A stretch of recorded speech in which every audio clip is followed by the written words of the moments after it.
20 বছর না 30 বছর না 40টি বছর এলাকায় কাজ করি। তারপরেও তারপরেও আজকের ইলেকশন রেজাল্টে আমি খুব একটা খুশি না, কারণ আমি আশ্চর্য হয়েছি যে আমার এলাকায় জামাতের এত ভোট কোথা থেকে আসলো। আমি কিন্তু এটা কল্পনাই করতে পারি না। কাজেই অনুভূতি কি বলবো? মোটামুটি আল্লাহর কাছে হাজার শুকর যে আমরা বিজয়ী হয়েছি এবং আমাদের বরিশালের সবগুলো সিট আমরা পেয়েছি, এই জন্য আমি আল্লাহর কাছে হাজার শুকর রাখছি। ভোটার যারা ভোট দিয়েছেন তাদের কাছে আমি সারা জীবনের জন্য কৃতজ্ঞ।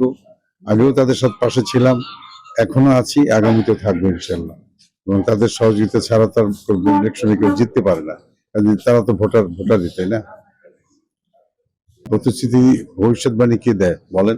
আমি ভবিষ্যৎবাণী দিতে অভ্যস্ত না। সাধারণত আমাদের দেশের লিডার্সরা যা বলে যে ইলেকশনের পরে আমি জিতলে এটা দেবো ওইটা দেবো, I am not one of them.